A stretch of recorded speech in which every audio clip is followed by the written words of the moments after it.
Yeah. Hey. All right. Hey. Yeah, I mean. So we about to take off. Hey. Please do remain calm. About to run against spitting with a little bit of soul, no times. Welcome to Please Remain Calm. I'm Ben Gonzalez. And I'm Daniel Gonzalez. As always, folks, the opinions expressed here on the Please Remain Calm podcast are our own. They do not reflect the opinions of the Los Angeles City Fire Department or the Los Angeles County Department of Health Services. What's up, man? Hey, Welcome back. if you notice, Yeah, we're in it's the old original school. PRC shirt. Yeah, the OG Yeah, shirt. dusted this bad boy Yeah. off the back. I don't know. Should I get up and show the? This the is camera? one. No, it's all right. It's all right. It's you can tell it's early because we could only afford two colors, or Yeah. three colors. Yeah, Yeah. the red and we're wearing white. masks. Yeah. in the Oh yeah, picture. that's right. Yeah. When the podcast first started, the pandemic. That's really that the becomes a big deal to people now. Like like when I run into people that are fans of the show at when I do shows. yeah. I'll give them stickers or something, like if I know that, because people will message me like, hey dude, you're doing a show in my area or whatever. Yeah, Especially if I'm out of LA. Yeah. If it's Ventura, Inland Empire or something. Yeah. Hey, Oh, you know shit, what I mean? That's it's where Ben everybody from lives, Please Remain right? Calm. Yeah, Yeah. right. And I'll give them stickers and people will notice, oh man, this is like the old logo. That's Yeah, cool. yeah, that's funny, man. Right. Yeah, that's a thing. Yeah.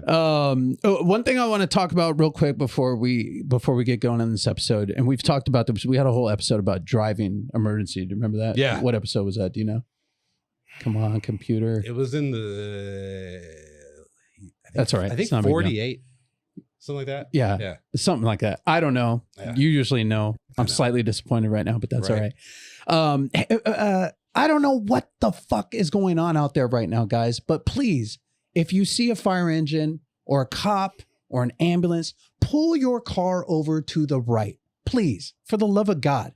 Pulling over to the left does not freaking help me. Okay. By law, I'm supposed to pass you on the left, right? Our rules are that I'm supposed to pass you on the left. And your rule is you're supposed to pull to the right, right? So let's say you pull all the way to the left and I go to pass you to the right. And then at the last minute, in your great wisdom, you decide, hey, I'm going to do what I'm supposed to do and pull to the right. And you hit me. It's my fault because I should have passed you to the left, right? But at the same time, I'm trying to get to a damn call. Right? Yeah. I might have a hurt kid or somebody got hit by a car or whatever, and I got to get there. So for the love of God, pull your damn car over to the right, okay? Don't stop and put your flashers on. Don't pull all the way to the left. Don't jump the curb to get on the median. Don't pull into oncoming traffic. That's my job. I got lights and stuff on my car, on my rig. Pull your car all the way to the right and stop. The other thing people have been doing, I'm sorry, man. I had to get this out. It's built up in front of me. Is they'll pull one lane over to the right and then they'll keep driving the same speed. Yeah, and like it's next like, to you. Yeah, and it's Yeah. like, hey, I don't know what you're doing or where your head is at, or if you're listening to music, or if you're on one, or what the deal is. I don't want you driving next to me 35 miles an hour when I'm trying to drive emergency, right?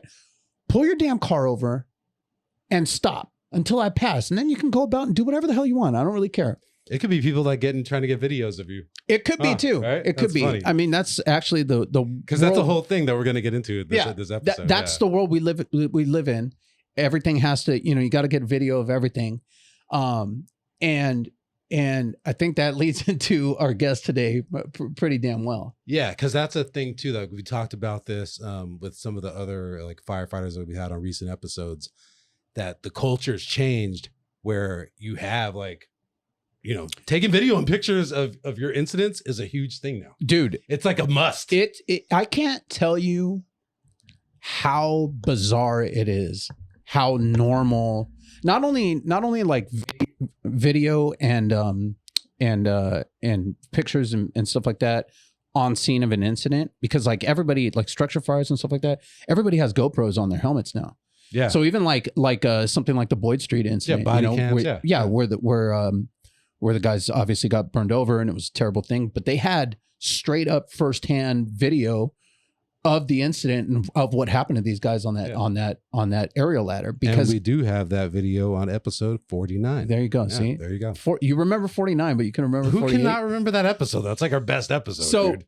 Yeah. So and it's not only stuff on incidents, but like I can remember when I first, you know, we started to talk about it before. I ran the 63s page, right? Right. It was the first Instagram, like station Instagram page for the LAFD. I was asked by a captain to start it, and the PI guys from the PIO's office came over. I had to do this whole video and like take this test to make sure I understood the social media policy. And I was like one of the first official posters for the LAFD. Pioneer right? in pulling out your phone on scene. The reason I was asked to do that is because I used to post my own photos. I like taking pictures also, right? And I used to post my own photos and videos and stuff on my own personal page. And so my captain was talking to somebody and was like, hey man, he takes some great photos. And so I started the 63s page. And before I started that 63s page and I would post shit on my personal page, you don't even know like how much like shit I got from like the hard nosed, right, you know, rah firefighter guys that we just happen to follow each other on Instagram and stuff. Like, yeah, they'd be like, dude, what the fuck are you doing? You know, you're fucking goofball, all this stuff. Right. And now it's just like everybody. I mean, if especially like the newer hires and stuff like that are out there, or there's some people that are getting hired that are already like personalities on Instagram and social media, you know, like Crystal, who we had on episode 107. Damn, you're losing it, bro. You're losing it.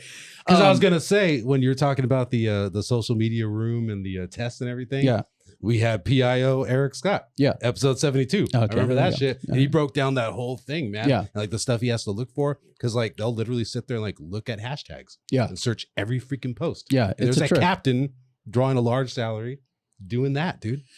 So part of the reason that I was told to, actually the only reason I was told to get rid of the 63s page is because, you know, I used to like to post stuff that, and just like on this show, we talk about things that the general public doesn't generally like know about, right? So I would post things about a tool or piece of equipment and then like explain what that was and what it was used for and all that stuff. So we had this fire, and I'm not even sure if I ever explained this all on the show, because people ask me all the time, what happened? Why'd you have to get rid of the page? We had this fire and it was a vacant house that had burned like 3 times, right? So it was already vacant. There was no, part of the reason you can't film like inside of a fire and shit is like you're walking through somebody's living room. Right. You know, their pictures are there, their stuff. Plus, they just had a fire and now they turn on Instagram and you got this viral video of the inside of their house. You know what I mean? So you can't do that shit. And then per policy, you're not supposed to video on scene of an incident at all, right? So we had this fire in this vacant house that basically homeless squatters were squatting in Venice, right? And it had burned 3 times. There was no roof on the thing. It was burned down to the fucking studs, right? There's no property in there. There's no nothing. It's just a vacant, burnt house, right? So we're in there afterwards. And after we put out a fire, we go through and we, you know, take down all the drywall. We take the whole room, anything that was involved with fire, we take it down to the studs, because fire can hide in there and smolder in like windowsills and door jams and stuff like that, right? And that's how you get a rekindle, what we call a rekindle, right? 2-3 hours later, you respond to a structure fire and the same damn place is going like a bomb again because of this little fire that you didn't, and over the course of a couple hours, it builds up into a fire again. So we overhaul, we take everything out, we expose everything, we hit it all with foam to make sure that we get all the little hidden parts of fire, right? So that's basically what happened. We were overhauling this place. We had a 1-inch line with foam in there. And my buddy, John Jin, who's a really great firefighter at 63s, was going through with his axe and knocking holes and not, you know, basically like opening up the parts of the wall that didn't get opened up during the fire or the 3 previous fires. And so I recorded inside, you know, the smoke and, you know, he's like backlit with the spotlight. It was a dope video. And so I'm sitting there at home like, damn, I got this dope video of this, like, but technically I'm not. So I knew what I was doing, right? I mean, technically this is on scene of an incident. I get in trouble. I go, but if, you know, it's educational, I'll explain what overhaul is and shit. So I explain it in the caption, everything, what overhaul is, why we do it, all that stuff, right? And post it. Well, then 2 days later, I get it. We were on our way to the Pantages for something, me and Bernie. And I get a call and it's like, hey, I need you to take down the video you posted from the fire last night. And I'm like, fuck, all right. I'm walking into Wicked right now. Yeah, come on. I don't have time for this. So I take it down, and then 2 days later, I got a letter from West Bureau, which is, you know, the chief above our chief, that said, you violated social media policy. You have 48 hours to delete the 63 by the Sea page and all of its contents. Now, this like 3 years worth of videos and photos, like my own personal videos and photos. Like I took everything on that page, right? Yeah. So I'm like, what the fuck? I'm sitting in the front office like, what the fuck? You know, why? No explanation, no nothing, right? And I'm like, well, I'm not doing that. I'm not going to delete all this shit, you know? So I wound up basically like making it private. I changed the name of the page and I deleted all the followers. So the page was still there, all the content was still there, but I had no followers and nobody could see the. So there was a captain, I'm not going to say his name, and he was kind of like in charge of overseeing all that stuff. And I think he's a photographer too. I think he had a certain amount of jealousy in him over my page and my photos, right? Because he was a photographer too, and his photos he had a photography page and they're great, right? And I followed him right off the bat because he's like, oh, I got this photography page, and so I followed him. But 63's page had more followers. Definitely better content, right? And so I followed him, and then his page was like, and I'm not into like following people just because you follow me, I'll follow you, right? It's like your shit pops up on my thing, and it's like I don't have time for that if I'm scrolling or whatever. And so I unfollowed him. Well, since I unfollowed him, that's when he started like. He would call me and tell me to take down stuff that I'm like, I know this doesn't violate the policy. Like, what the fuck? Why are you even telling me to take this shit down? Right. But he was salty. Yeah. Okay. So I think he was just waiting for me to put something on there that was against policy so he could take down the whole page. Right. So I'm going to finish. This is almost done. Almost done. And we're going to get to our guests because we have a lot to talk about. It all comes together, folks. So I take down the page. I change the name. No followers. It's private. Right. There's no reason for anyone new to just all of a sudden ask to follow this page that's now private, right? So all of a sudden I get this like maybe 2 days after I get rid of all the followers, I get this fucking follow request, and it's like some reggae band, like their Instagram page, and I'm like, fuck is this? Like, why would you even know to even try to follow this, right? So I look at their page. And I go to expand the bio, and at the bottom of their bio, it says photos by, and it's this fucking captain. And I'm like, this dirty motherfucker is just trying to get onto this page. Like, damn fool, you can see there's no followers. It's private. It's a different name. He's trying to burn a page into it so he could see if I still have this page up, right? Or if I'm accepting followers. So hot, dude. And then, so I kind of fucking let it go. And then I just kind of started up the page again. Made it like public again and started like getting more followers and stuff in it. So I'm just like easing into it. So hopefully none of the chiefs that are in charge of that are listening right now. But that's happening. Okay. I want to get, but hold on. If you're listening at home, you're one of our TikTok followers. Like, hey, I see a bunch of firefighter content and like action on that page. How is that happening? You can't take your own video, but you're reposting other videos. That's true. Yeah. So I don't want to say it's a workaround, but it's kind of a workaround. Oh, and if you don't know what I'm talking about, the page is Dogtown FS63. Dogtown FS63. If you guys want to follow, I'm trying to get my followers back, people. Also, when you are posting video of action that you took, it's drills. Yeah, it's drills. Okay. And listen, any video that I put on that page now is a video that was sent to me either by the public or by, for lack of a better word, a stringer or a photojournalist that is out in the streets and taking video of our incidents for us.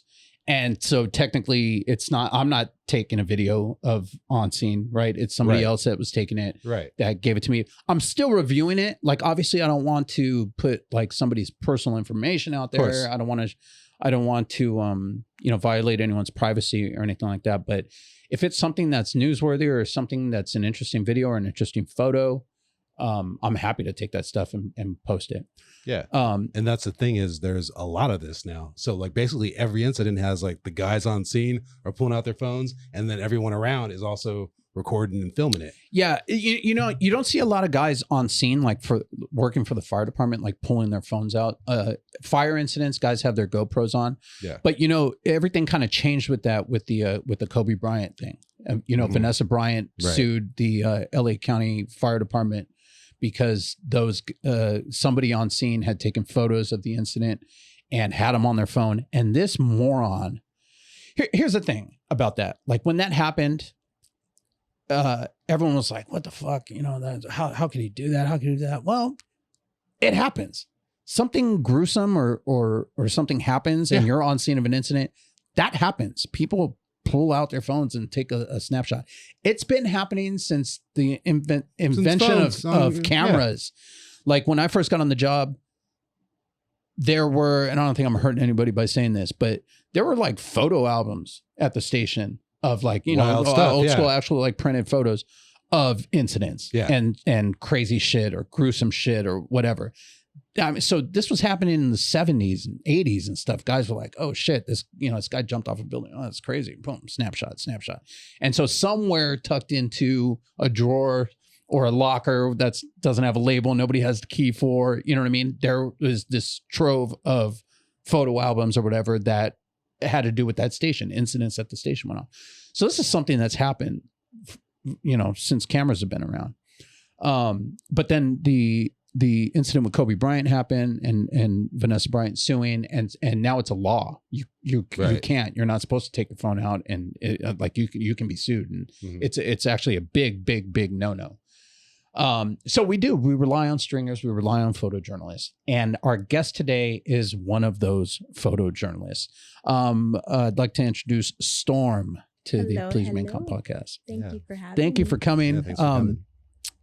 You know, it's funny, we were talking about this just before we went on the air right now, but one of so you run a page called LA County Unleashed, right? Correct. Okay. How long have you been running that page? Only since February.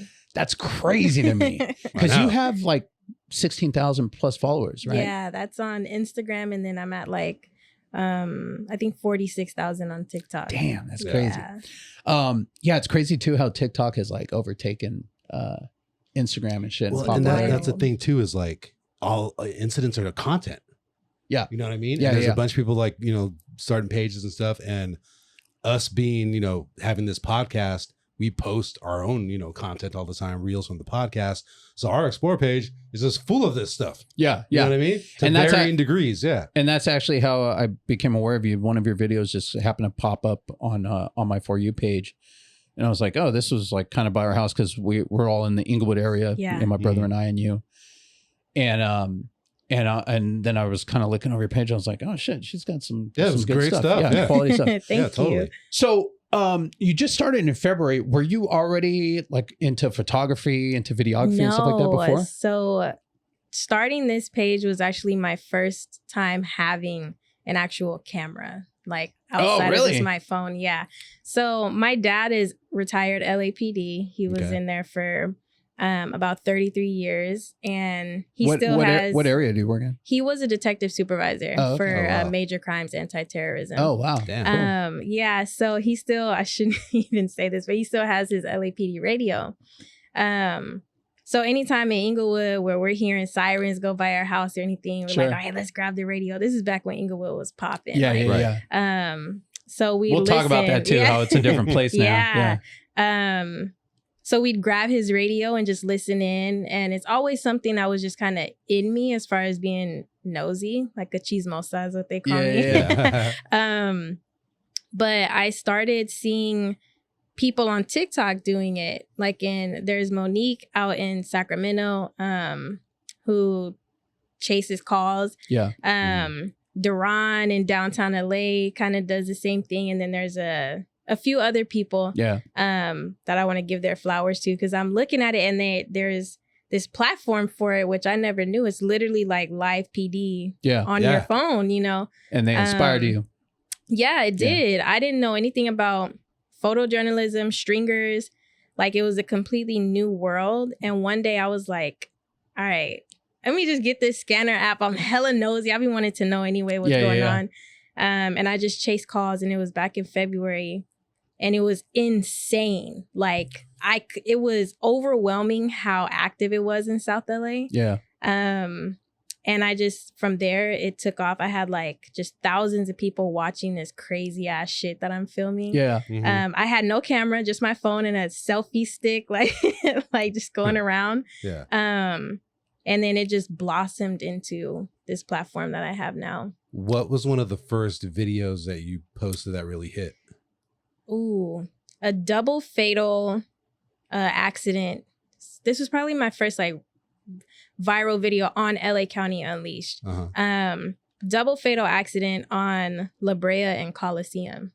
Oh, wow. Yeah, that may have been in like March. Yeah. Yeah. It was about a month into. It was my most viewers at one time too. I had like 18,000 viewers watching. Doing a live? Yeah. Yeah. At once. So like you'll have a total at the end of your live. I don't know if you guys know this, but like throughout it'll say when you in the live, you know, this live you had 10,000 total viewers. Yeah. But for that one, I probably had like 500,000 or something. Oh, no shit. Yeah, I had 18,000 at once. Like, damn. I was like, what the fuck? What I stayed at that scene for like 6 hours. I'm like, fuck it. I'll stay until the coroner comes and everything.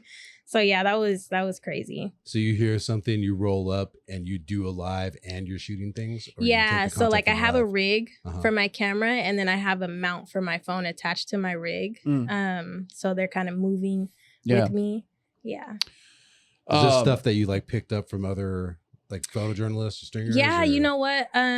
Some of it for sure, like how to actually shoot a scene, like news type of content came from a guy named Chris out in Florida. The journalism, photojournalism and stringer community, for the most part, well, I want to say they're so nice. Most of them really are. So like he DM'd me his scenes that he does out in Florida and was like, this is how you do it. He sent me one video and I was like, oh shit, because I wasn't paying attention at all. Like I'm literally on live for the most part. Yeah. But once I got my camera, he's like, here's how I shoot a scene. And I'm like, oh, okay. And after that, it was over with. So shout out to him. You would think it'd be more competition. Oh, it is. Yeah. It's extremely competitive. Yeah, because I don't know if people realize this, but the majority of the news footage that you get from incidents, from accident scenes, shootings, things like that, come from stringers that are on scene before. And I want to mention something about that because at that double fatal, it was my first time having like that many people in a live. And I got a lot of hate. Like my live is now subscriber only. You have to subscribe in order to comment. Yeah. Okay. Because it just got so insane with, first of all, you have everybody coming in at different times. And so it's just what happened every 2 seconds. Yeah. Right. But that live in particular, I got so much hate. Like, you're evil. You should fucking die. Swear to God. Like, because I'm filming people's worst moments, you know, and saying like you're exploiting. Yeah. And it gets to you, you know, it's like, damn, am I this horrible person? Yeah. But it clicked in that live was when I was like, how do you think you get your news? Yeah, exactly. Like there's Telemundo's on my right, KTLA's on my left. Like we're all filming the same thing. You're not going to tell them they're a bad person. So I really want people to understand like the way that you get your footage is people like me and people, actual stringers out there who bring you the news. And that's all the news is, man. It's literally death and destruction in every like that's corner, what sells, corner of unfortunately, life. It's what the people want to see. But there's also like a purpose to it, to like, it's supposed to be for people to like know to stay safe, you know what I mean? Like, drive carefully on the Brea, man. I think to a certain degree, but I think it's just like you said, it's whatever sells these days. Right. And death, destruction, blood and guts, shootings, people being bad to each other, fear. You know, that's what sells. Because it's like you're in my live talking all this shit. You're not leaving. Your eyes are glued to this shit. This is terrible. Like, I'm gonna stay though. Right. I'm gonna keep watching though. Exactly. So right off the bat, you start listening to the radio and you get there. I'm assuming every incident you get to, there's other stringers that are there already. Sometimes, yeah. So it depends on where I'm at. South LA is definitely saturated. Downtown LA is pretty saturated with stringers. But if I go out to like Compton, the Valley's super saturated too. But I've started to venture out into Compton because Compton's Compton. Yeah. And they have a lot of like good ass TCs. Accidents. So yeah, there nobody goes collisions. Out there. Oh, really? There's no stringers in Compton? No. I'm actually trying. I have a team. And so I'm actually expanding my team to get somebody to do Compton, Long Beach, because Long Beach is also Long Beach. Yeah. So yeah. So you LBC. have other people filming for you now, or like I giving you do. leads? Yeah. Okay. I have an amazing team of photojournalists, like newer, some have experience. But I have Giselle and Uriel. They're a couple who were just super interested. They were watching my live, I think, when they got kind of inspired too. They were already kind of into it. Yeah. Mhm. So I've been kind of coaching them. I mean, I'm fucking brand new and Yeah, I'm like you helping got a them. staff. Yeah. and shit? You Pretty started in much, February? like, you know, but I think this is not to sound conceited at all, but people are kind of drawn to, I think, my personality online because I'm super empathetic. That's one thing we can get into later. Yeah. Which is why I don't like to be called a stringer, because no disrespect, but they have a job to do. Like, they're go to the scene, film, go Yeah. to the next one. Whereas like I'm a lot more involved with the community. Like, hey, here's my card. When you start a GoFundMe for this, your dead cousin, it sounds fucked up, but it's true. Like, Right, let me know. I'll right. use my platform to raise money for you guys, like that type of stuff. Now, have you always been community oriented? Like, have you been involved with the community since before all this started? So like I had a podcast not too long ago, well, like a couple years ago, called The Black Republic, where it was to educate the community on really important things like the importance of voting. Is it important that we vote? Yeah. That was a time where you had the Kenosha incident, or George Floyd. We were Sure. out there. Right. I got arrested that night. That's a whole nother story Oh, no with the shit. George Floyd protest. But I was filming for the podcast and stuff. So yeah, like I've always been in community, and there's a guy, a man named Skip Townsend that I did a show with. He's kind of like a gang unification expert. He runs a I don't know what to call it, like a community business called Second Call Okay. for people Just who like a come out of nonprofit. jail. There you Right, go. yeah. Yeah, I think it's a nonprofit. To help inmates who just come out of jail and stuff. So Yeah. like I did a show with him. So yeah, definitely involved with the community. Was that something that were you thinking about getting involved in, like public service and stuff like that, like through school, or is that just something you kind of fell into because you saw a need in the community? I think that these opportunities have kind of always just happened. Yeah. I don't look for any of this shit. It just happens. Yeah. And I'm one of those people, I'm like, wherever life wants to take me, I'm down. Yeah, I love I'll that. do whatever. Yeah. Yeah, a lot of people got inspired that year, and then you got, jumped into your thing, but you Yeah. come from that perspective Right. to bring that to your photojournalism. Mm-hmm. Yeah. Yeah, I think it helps too to actually be from the community that I'm filming. Definitely helps with the relationships with people, because I'm in gangland. You know what Yeah. I mean? Like you get pressed for the shit that I'm doing. Sometimes I've been kind of like soft pressed before. Yeah. Oh, yeah. Yeah. In Compton or in Eaglewood? No, just in South LA. Yeah. Yeah, like you get, I've been cussed out a couple times, but Do you wear any kind of like identification that you're a photojournalist or nothing? You're just Nope. another face in the crowd I with don't a know camera? if it would help. It definitely doesn't help with LAPD. Yeah. Like they Oh, don't no. treat me any better. Yeah. But with in the hood, I don't know if that would be a better thing to do. Maybe, Yeah. but Yeah. probably You're actually kind of better off just with your personality and Yeah, knowing how to talk knowing to the people and Yep. stuff. Yeah. Yeah. Do you ever hear a call on the radio and you're like, I ain't going there? Yeah, Yeah. low key. Yeah. Sometimes like in Watts, it Yeah. gets real sticky, and the way that like Nickerson Gardens, all those Mhm. projects, the way you got to move in there, Yeah. I'm like, And you're People constantly don't know. watching your back in Really? there too. Yeah. Yeah. yeah. But I'm strategic too, so I'll never get to a scene like of a shooting or something before the police are there. I've done that a couple times where I've gotten there faster than the cops, and I'm like, scary. bitch, slow it down. Yeah. Yeah. Even us on the rescue. Yeah. We don't do that shit. yeah. Yep. That's what I was gonna say. There's something to that. Like you don't know till like you go there, and like the people Right. that live there get it.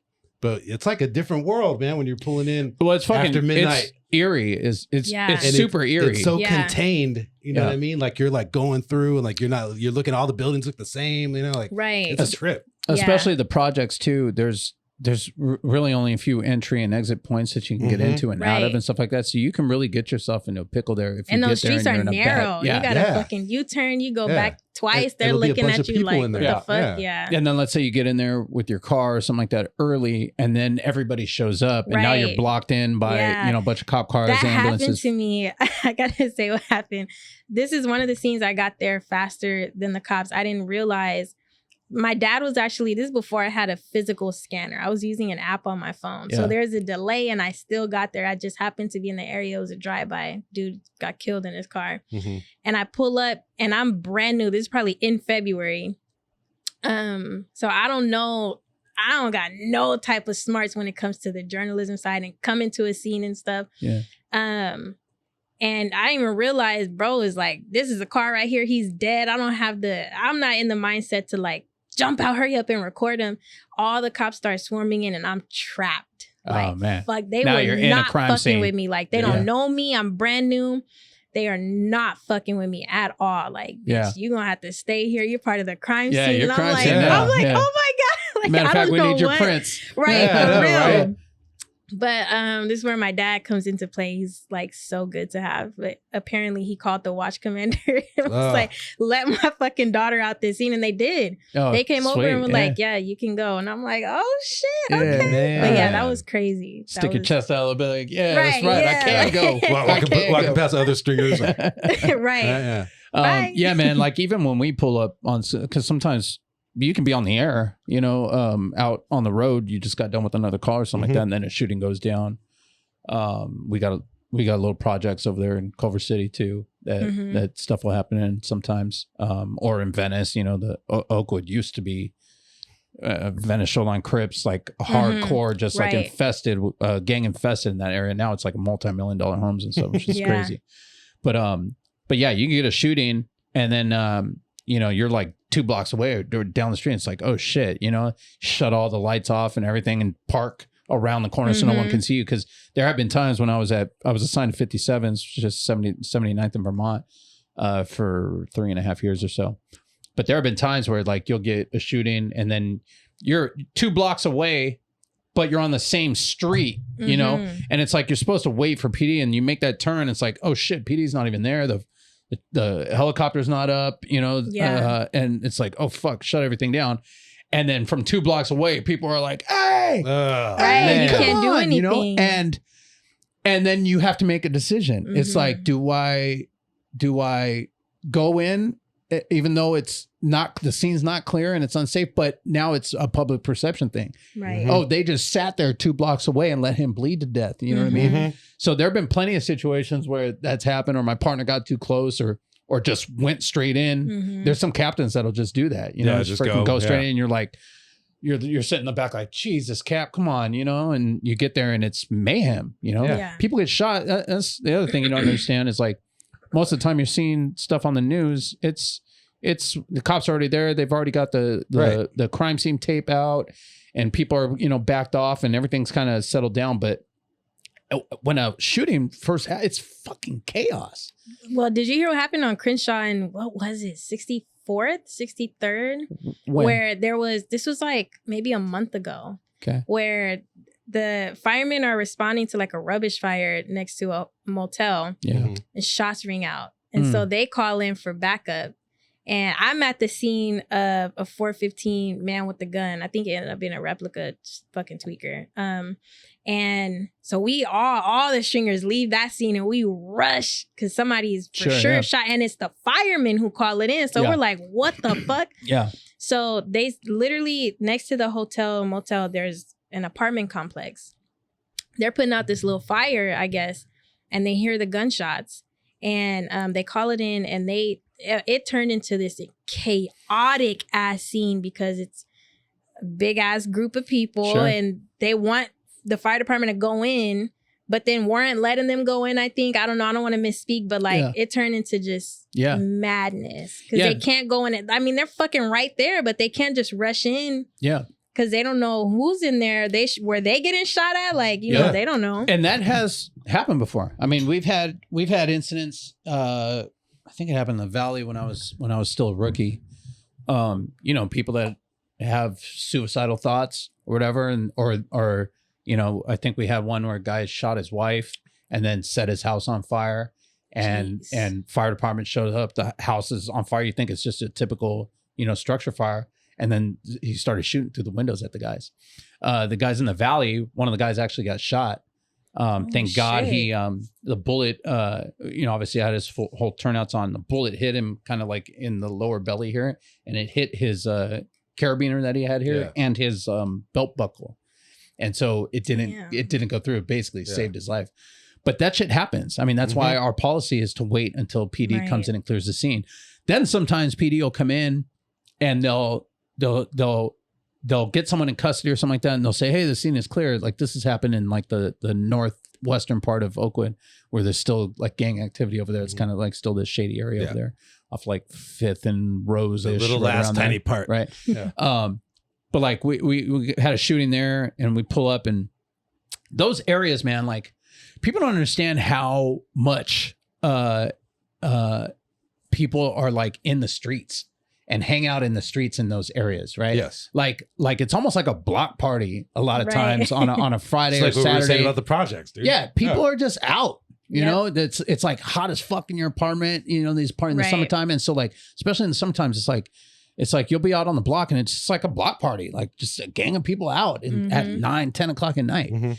And so we pull up, and they're like, yeah, the scene's clear. And so we, you know, obviously there's a bunch of cops, and we're a block away or half block away, and we come walking up with the gurney and shit. And all right, the guy that got shot's over here. All right, we start walking, and then the cops are fighting with the guy right here. And then his family is like, fuck, get your fucking hands off him. And they're like running and screaming, and the other cops are like, back up, you know, and you're just like, this scene is not clear, man. Let's go, you know. So these scenarios and these scenes, these incidents, especially when you deal with, I've talked about this in the past, but like the craziest shit to deal with, we see a lot of shit, obviously, right? And I'm sure you see a lot of shit now too, because you're responding to the same scenes. The craziest thing to deal with for me, like emotionally and mental health wise, as a paramedic with 22 years of experience, is like watching pure human sorrow. A mother pulling up to the scene where her son was shot and killed. You know, the dad drowning in a swimming pool and the family being there. You know, that type of thing. Sudden death, gut wrenching sorrow is like the hardest fucking thing to watch, and the hardest thing to get out of your head after you've seen something like that. The like finality of death. You know what I mean? Like people realizing like, holy shit, that's it. They're gone, you know, and there's nothing you can do. That shit to me is like the craziest shit to watch. So when you add a scene like a shooting or, you know, a drive-by and multiple people are hit and stuff like that, and then you start getting people filing in that are in that state, they're not thinking clearly when that happens, you know, and if it's family and they don't care about the cops saying, hey, stay back or whatever, that's my baby or that's my wife or whatever, my husband. And so it creates this like super chaotic scene. And now when I'm in a scene like that, I feel a little bit protected because I got my brush jacket on, and I've got my helmet. Everyone knows I'm a fireman. No one's going to mistake me for a cop, right? Or just some random person, you know. But you're there in your street clothes, you know, with your camera and stuff like that. Do you ever get like people from the public like coming up to you and talking shit? Like people were talking shit to you on the live, but do you ever get that like in person? Here and there, kind of sprinkled in. Honestly, I think majority of people kind of understand that in this culture, you're going to get people who are recording, period. Right. But I definitely get different types of people here. Like last night or early this morning, I was at a call of a kid that got hit by a car, and the driver stayed, thankfully, but his passenger like kept coming up to all of us and like just talking shit. Yeah, basically, you know, but you know, overall, I would say I don't really have like real issues. Honestly, tweakers give me a harder time. Like, don't put me in your motherfucking camera. Bitch, nobody's recording you. Yeah, keep talking. That's good content. Exactly. But you should start a tweaker page. I should. Oh my God. LA County Tweakers. LA County Unleashed for real. That shit would be entertaining as fuck. Oh, and there's so many, unfortunately. So there will be no shortage of content. She's gonna hire people to the tweaker but staff. I want to. Take this to your you're on the tweaker watchers. You're on the tweaker beat, right? But you know what? There's also the flip side of it, to where my footage has actually helped. I'll never forget. There was one scene. It was a fatal accident on Crenshaw and Florence, and the father showed up. So there's a Honda Accord and bodies in the front seat. He got hit by these guys that were racing. That's a dangerous intersection. It is. That's like right by where we live. Yeah, so these guys are racing, blow through a light, and kill this innocent 21-year-old. Damn. I think he's 21. So I'm filming. I got there super fast. So I got, pretty much everything after he was covered. And the dad shows up and he's speaking Spanish. This is why my team is amazing, because I have Giselle who speaks Spanish. Mm-hmm. She's translating and he can't see, because there's tape up now. He can't see the car. He's trying to see if that's his son, because his son hasn't come home. Oh, man. And he's coming from that direction. Yeah. And so I was able to show him my footage, and I was able to zoom in on the license plate, and he's like, that's my son. God. And I mean, that was like, it's horrific, but it was something that inspired me to just keep going. Yeah. Like, don't feel bad about what I'm doing. Because there's definitely, a plus side, more positive than negative that comes out of it. For sure. Yeah. Right. And people would never know that these things even exist or happen. Exactly. Yeah. It's funny, growing up, it seems like there's always been an appetite for this, right? Because we were talking about earlier, or maybe before you guys got here, when we were growing up, I'll be 45 in a couple of months and 46. Yeah, crazy, huh? But it was like America's Most Wanted, Unsolved Mysteries, and Cops. Mm-hmm. It was like guaranteed if those were on the TV, they were on the TV. They were on the TV, and we were watching them. Yeah. And Cops, I mean, it was just like that was like it was like the background of my childhood. You know what I mean? It was always Same. It was always on. Same. Especially really you with the remember dad. A dad being a all cop. we watched. Yeah. First 48 but also, Cops. it was literally always on. Like, Cops ran 7 times a day. Yeah. 7 days a week. Yeah. Right. If it wasn't on this channel, it was on this. If it was on Fox, it was over here. And it was like I was thinking about it because we knew we were coming on, and I was just like kind of trying to think about the interview and stuff. And it was like, Jesus, man, like that's basically what this is. It's like you have multiple pages where you could just sit there, and everybody gets everything from their phone now. Everything is TikTok. Everything is Instagram. I mean, that's like our entertainment now, Right. And so it's like basically what we're doing is we're watching Cops. Yeah. Pretty much. Without the like cop commentary, but I have you ever been in a situation where like you were asked for any of your footage for like to help with like prosecution of a case or anything like that, or is it just mostly like news that hits you up for your stuff? The active shooter in Marina Del Rey. Oh, okay. Yeah. I was there. Oh, you were. I was there actually too. got fucking shot at. Shut the fuck up. Yeah, it was crazy. The guy from the apartment, from the balcony? Oh, shit. So I got there. I'm going to just tell y'all this story because it's honestly insane. I told you guys, like, my dog is always with me. Okay, so that's going to come into We're going to play. talk about your dogs too. Yeah. So I had him, I parked, I don't even know the streets, but I parked pretty much directly in front of the apartment building, the Pearl, I think is what it's called. Just to the east of the apartments. I parked there. I'm filming on Via Marina. Yeah. Okay. And I'm sorry. Was this an incident like where you beat the response? No. Like, I came from South LA. I was pretty late, but he hadn't started shooting at the cops yet. Okay. To my knowledge. Or he did like real quick. There. Yeah, he did like real quick, and then it was silent for a cool minute. Yeah.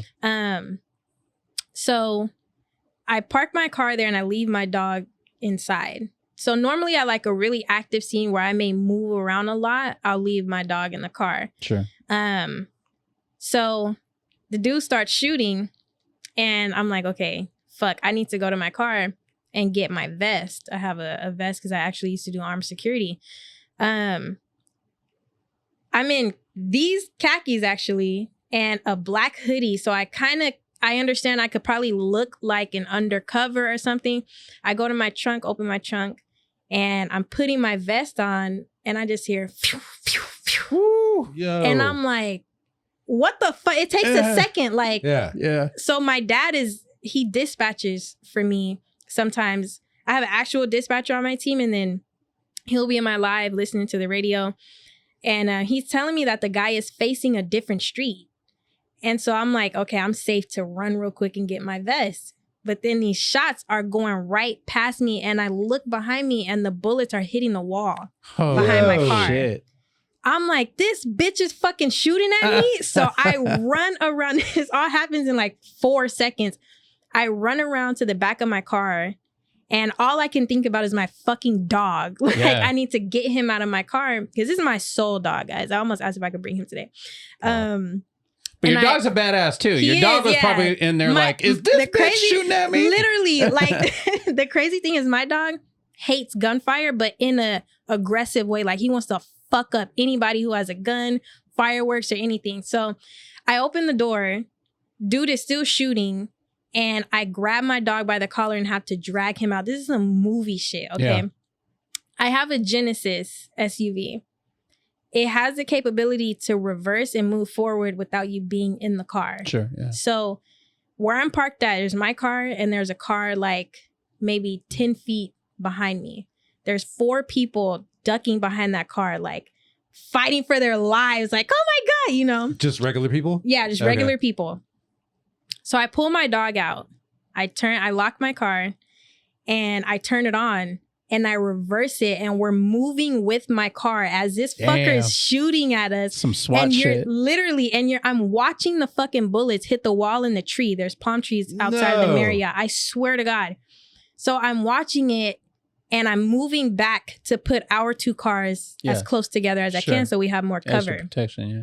So the scene, they end up, fast forward, I fucking book it. I left my camera tripod with my phone live there. Everybody's watching this, but I'm not with my phone. Sure, yeah. I'm like, fuck, I know my dad is losing his shit watching this. Like, he doesn't, nobody knows where I'm at. Yeah. Am I okay? So I'm like, I have to get back to my phone. The cops do not want me to move. Yeah. But I'm like, I can't do this to my dad. Like, I can't. Yeah. He's going to have a fucking because you're not able to talk and update. Exactly. I have nothing. Yeah. So I'm like, fuck it. I grab my dog and we book it. While this dude is shooting, I just wait for one break and I book it across back in front of the water, kind of. And I have the footage. I'm like, he fucking shot at me. Like, I'm hella out of breath and shit. So afterwards, they end up getting him, after however long. Shout out to the Marriott. They treated me so good because I went inside. I needed a break. They're like, you need some water, girl? What do you need? Like the end of the What's Love got to do with it. My followers were literally trying to get me a hotel room. They were trying to buy it on my behalf because they didn't think I was going to be able to get out of the scene. Yeah. So anyway, once they got the guy, my dad tells me, go look around your car for bullets. I didn't even think about it. I just want to go fucking home. Fuck this shit. So I start looking around and there's a bullet right in front of my trunk on the ground where I was standing. He hit the ground and there's a fucking bullet right there. And I'm like, because people were fucking with me like, he wasn't shooting at you. Nah.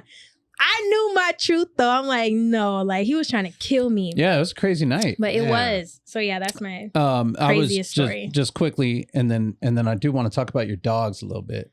I was working that night, and so I'm assigned right there at technically that's LA County's area. Mm-hmm. But we run mutual aid with them anytime there's a structure fire or any significant incident there. So I was up in the dorm because I go to bed early when I'm at work. I'm in bed by like 8:30 at night, right? And so I think it was like 9 o'clock or something like that. Because me and my partner were like laying in the dorm, windows open, and then we heard pop, pop, pop, pop, pop, pop, pop, pop, pop, pop, pop, pop. And I go, it had been quiet in there, right? We're both like flipping through our phones or whatever. And I go, those sounded like gunshots. And he goes, those were definitely motherfucking gunshots, right? There's a big black dude, Steve Smith. Shout out to Steve. And he's all into guns and everything. And he goes, man, that sounded like an AR. That sounded like an AR. And I'm like, fuck, all right, we're probably gonna get a run here in a second. And then a little bit of time passed, and then it toned us out when we got the run. And then we were over by, we were like maybe a block further in. There's a little like a Turtle Bay motel or whatever right over there. We were down that street, kind of away from the incident. But obviously we're buddies with all the Pacific Division guys and stuff like that. And so some of the stringers that were there had some, crazy video. Yeah. Crazy video of that. I was going to say, I was surprised that's not your video that blew up that we were talking about. But I guess your first video was my videos were all over the news. Yeah. So I probably have some, but you'll actually see the footage from that incident. I think the most popular footage that made it, like they call it a sweep on the news, where you get every station to purchase your footage. You'll see my white SUV there. Before I got there were people already hiding behind my car. But by the time I rolled up, they moved cars. So I think I have like a few clips on the most like popular footage. But I was still, it happened in April. I was still kind of learning a little bit. Okay. And of course, like, I never expected to experience an active shooter for real, Sure, you know, and then let alone does? be shot at. So back to your original question, that scene is the one where I had to submit my footage to the detectives. I'm listed as a victim. So I'm going to have to go to court. If he doesn't plead out, then I have to go to court. It's crazy that dude didn't kill anybody. I know. I mean, he opened up. Like 40 rounds or something, right? Opened up, dude. Yeah. And then there's, I guess his neighbor was recording him from the balcony and stuff like that. And he's just fucking up there with his AR. Yep. Just shooting It's at cops, crazy. man. It made me think, I don't think he truly intended to kill someone. I don't think he wanted to. Yeah. He had a scope. He could have killed me instantly. Yeah. He could have killed probably a lot of people. There were a couple of youngsters just walking down the street. They didn't give a fuck about the crime scene, nothing. They're just walking, la la la la. Yeah. I live here. They're young, and cops are yelling, "Get the fuck back! Get the fuck back!" And they're just like, "What? Something's happening here? Yeah, like, dude, yeah. Bitch, you're gonna die." Some people are so oblivious, man. Yeah, I don't think he. I don't know. How was your dad when you finally like got your phone back? Oh my God! You know what? After that incident, everybody, I have such amazing supporters, but it got so overwhelming because they wanted me to wear a bulletproof vest 24/7. Yeah. Basically. Yeah. I get it. Like, I understand. My dad too. It's just not.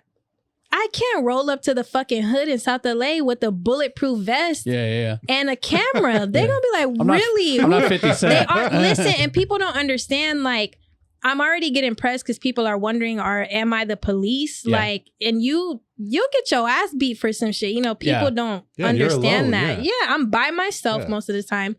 That was the only like frustrating part. And I had to tell my community, like, guys, you have to, every time I got on live, you wearing your vest? Yeah. I'm like, you're giving me literal PTSD. Like, fucking stop. Leave me alone. I love you, but chill. Yeah, it's good though that people care about you, man. Yeah, you know? I know. It's amazing. But now if I go to like a perimeter, like I was at a perimeter last night shooting suspects, my dad would be like, is your vest on? Is your vest? I'm like, bro, it's a perimeter. Like, these guys are gonna fucking shoot. You never know. Yeah, you never know. That's the thing. You have to have I'm some not trying sort to of be arrogant. You have to have some sort of protocol and what incidents you can put it on for sure. or not. For sure. Just like us. She also ran through to grab her phone through a hail of bullets. Yeah. Yeah, so, you know, I don't know who the fuck I think I am. Right? That's but what I'm saying, man. Like, cover me. Right. Like, damn, dude. Some commando shit right there. Since you've been doing this and you're sitting on a scanner all day, what things like jump out to you that you didn't used to think of as far as like how the city is? Like, where you're like, damn, we got a problem with this. Like, hit and runs. Yeah. Oh my God. I never realized how many hit and runs there are. Well, it's like I was talking about earlier with the driving, right? It's crazy how much people's drive. So I've been on the road driving emergency for 23 years or so, right?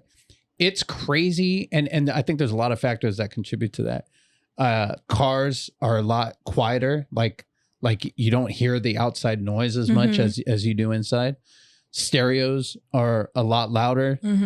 So if you're listening to anything on the inside and you're insulated from the outside, everybody is distracted by their fucking phones.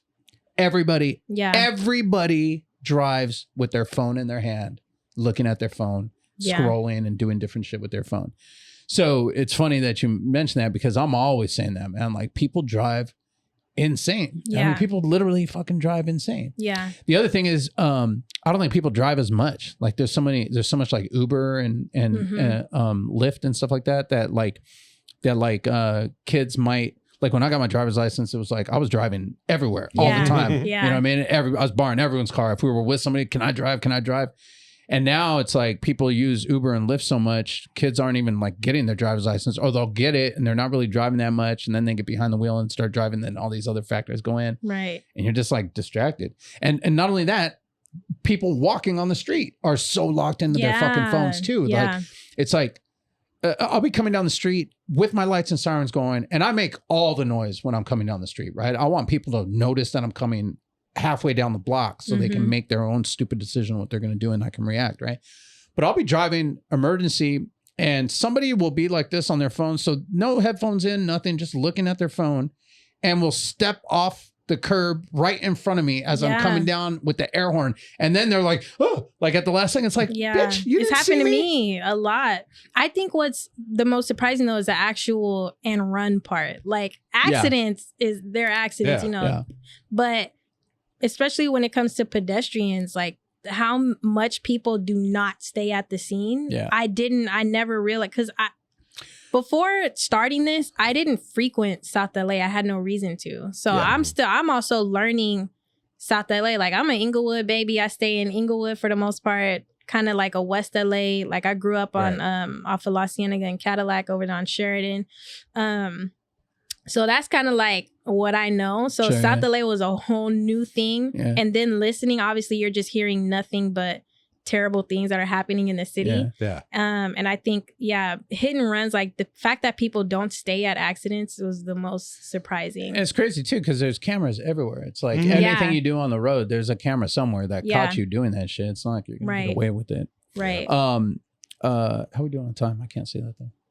56. Okay. I do want to talk about your dogs, because your dogs are more famous than you are on TikTok. They are, yeah. Chance and Mercy are your dogs. They're King Corsos. Yeah. And so just kind of talk to me about them. How did you get into, because you do training? Yeah, I have a dog training business, and then my dogs, I do protection training with them. Through a decoy that I use named Hunt Down. So I've always had dogs growing up. Definitely a dog girl. Hate cats. Big dogs growing up? Big dogs, yeah. My King first dog Corsos ever. Are big. Yeah, my dogs. first dog ever was a bull mastiff, and I was like 10 years old. Yeah, wow. Could ride him like a horse. We had yeah, one when literally. We were little kids. Like it was a Great Dane Bull Mastiff mix. Yeah, mine was probably, it was a pound dog, so probably had something. He was really tall. I was just really small at the time, but so my mom is a huge like dog woman too, and so I just kind of grew up with dogs, and we had the dog whisperer at the time, running as much as cops at that point. Yeah, that's true. So I kind of ended up learning how to train dogs as a kid, but it never clicked to turn it into business until my dad. I'm training my roommate's puppy, and he looked at me with this intensity, and he's like, "That's what you need to do with your life." Yeah. It was he always wanted me to be a cop. I was gonna be a cop, but now no. So once he said that, it just kind of clicked. Like, damn, okay. How long ago was this?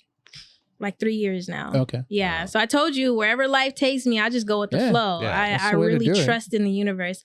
And so I started my business, and I had a post go viral on the Nextdoor app, which is so random. Yeah, right. Who does that? And I had literally like, it's such a terrible video. Looking back how it progressed in 3 years too. Like I'm training my dog. It's so cute, but it's also like, that wasn't even the hardest shit I've done now, you know? Right. But I had like 100 people message me, I need my dog training. It just was like, oh shit, I had just gotten laid off from my job too. The company I was working with shut down. So it's just kind of beautiful how it all worked out. And I started taking clients, and it's hard. It's really hard having your own business and like trusting that you'll get clientele. So I have like side hustles. This is a side hustle, you know, LA County Unleashed. But I got my Corso. I had wanted one. I love Mastiffs. And that's my soul dog. Chance is like my soul dog. That's like, the older one. Yeah, my big guy. And Mercy, I just imported her. She's like going on a year and a half in a few months. I imported her from the UK to compete in protection sports. Sports is different from like being a PPD, a personal protection dog. There's protection sports where it's like a sport where your dog has to fight through pressure and whatever. Okay. But she didn't work out for the sport part because you have to have a certain temperament. And she's a spicy ass bitch. Like, she's mean. So I'm like, all right, I'm gonna turn you into a straight up PPD then. Yeah. She's got a lot more energy and like drive than my male. He's a big gorilla, but like lazy as shit. Unless I need him to bite somebody, then he's like, oh, okay. So yeah, those are my two babies. So PPD, you're training, like, you can train dogs to protect people and like attack. Not me. I could, but that's not my specialty. I do obedience. Behave, like some behavior management stuff. You know, your dog likes to whatever, resource guard or something. So that's my focus. Like I would say my specialty is obedience, or if you have a fearful dog, building confidence. Yeah. Okay. But then I go to a guy named Hunt Down to do my protection training. Do you do all kinds of dogs, or do you just do big? Yeah, I prefer big dogs, but I had somebody who was like, I have a 9-year-old Chihuahua. I need to stop barking. Swear to God, I'm like, no. Hey, Chihuahuas are the little dogs, or one of the fiercest dogs. They are for sure, but like you waited 9 years to get your Chihuahua to start barking. I'm like, no, fuck out of here. So, but no, I train all dogs, any breed. I won't say any issue because there's stuff I just don't want to deal with. Like human aggression. It's not my thing. It's not worth it. Yeah. It's funny you called her a bitch because like that's the only time I use the word bitch. It's when I'm talking to my dog. Same. But it's like love. Like I'll be like, come here, bitch. Back. You know? Yeah. But that's funny. All right, we're getting close to time here. I think we covered a lot. Man, that's crazy how fast. A lot and like not enough at the same time. I feel like we could do this for like 3 hours. We can you know what's cool about you and what you do is that number one, you're a great talker. So that's awesome because not everybody is. And you've got a great personality. Thank you. But also what you do is it's kind of like progressive, like we could come back and do this in a couple months and have an hour-long chat about what happened in the past couple months. For sure. So so you guys might be seeing episode 1 of a series here talking to Storm. Before we go, take this time to promote anything that you want, your page, all your pages, your business. Put that out there so that people know where they can find you. All right. So my photojournalism is LA County Unleashed. My training is Lifeline K9 Training on Instagram. .com, lifelineK9training.com. So if you need your dog trained, I got you. Photos, all my photos and videos that I post from scenes is LA County Unleashed. On TikTok, I go live, but I post all my content on Instagram at that page. So that's it. Cool. All right. Thank you. Well, thank you so much for coming. Ben, where can they find you? You can follow me at Ben9Humor, Ben number 9 Humor, like benign tumor, on Instagram and Twitter. You can follow me at DannyGonzo34 on Instagram. You can follow our show at PRC Pod on Instagram or at PRC Podcast on TikTok. I don't know what happened there. Or you can email us, contactprcpod@gmail.com. Guys, as always, if you like this episode, which we hope you do, like, comment, share the episode. It helps us build the podcast. We're still trying to grow. Obviously, we took that long 6-month hiatus, so trying to get our audience back. And you guys have been great. Thank you so much for all the kind words about us being back, and I've been getting kind of inundated with messages from people saying, we're so glad you guys are back. So really appreciate, because sometimes you forget that there's people that actually listen to this little show that we do. So really appreciate all you guys that listen, and tell your friends, spread the word about the podcast, and we'll see you guys next week. Thank you. All right, thanks.